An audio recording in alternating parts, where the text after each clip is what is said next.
all of my Gemini buddies. Happy birthday to us.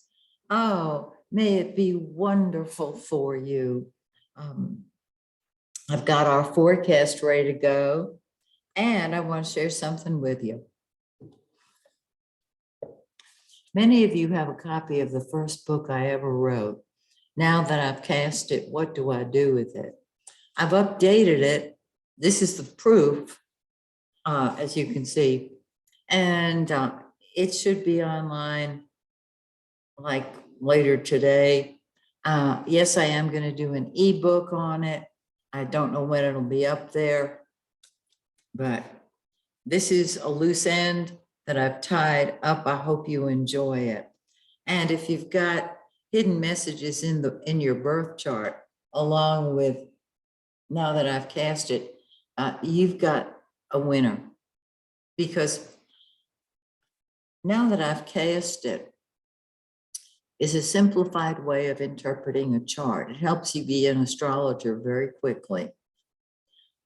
Hidden messages shows you the programming that either helps or hinders us from being our best. So there you have it. Now let's talk about our solar chart for the month of May. First of all, Mercury is going retrograde on the 10th. Mercury rules Gemini, and it's in the shadow right now, and you can feel it, because when it's in the shadow, it feels exactly like it's retrograde. When it goes retrograde on the 10th, it will stay retrograde, of course, for a couple of weeks. And then I think June 3rd, it goes direct and immediately into the shadow again. And what we do on a retrograde Mercury is we tie up the loose ends of unfinished business.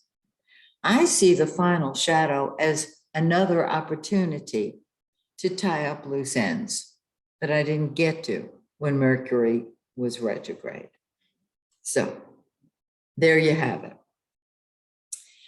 Let's look at these beautiful planets. Mars, the planet of action and energy, what you fight with and fight for. It's in your 10th house of career, my 10th house of career, our 10th house of career. It is time to move upward.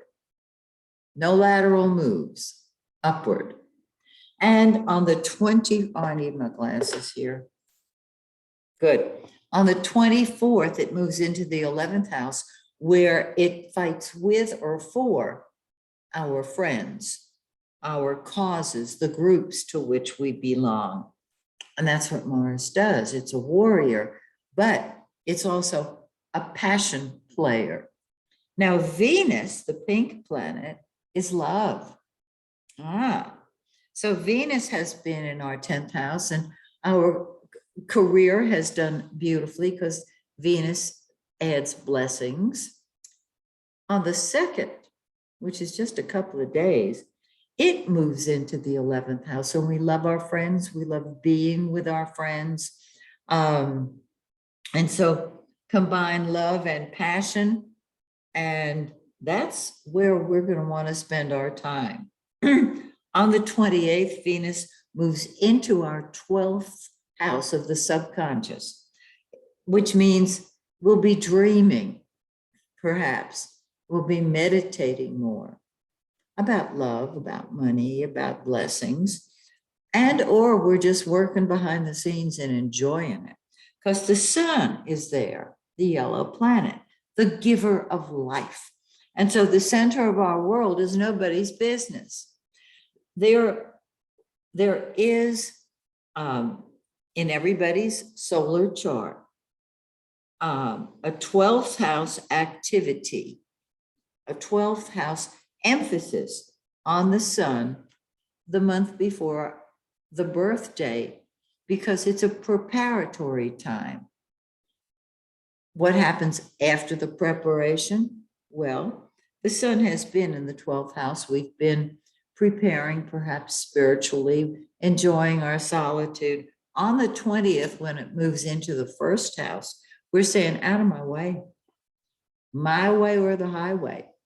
And the center of our world becomes us. On the birthday After the 20th, absolutely go for it. It's your turn, period, bottom line. Now, Mercury, the blue planet, has been in our first house. So we've been thinking about ourselves and talking about ourselves. But when it goes, and we're confused maybe about who we are. On the 10th, when it goes retrograde, that's when we start pulling back and not maybe sharing ideas as freely with people.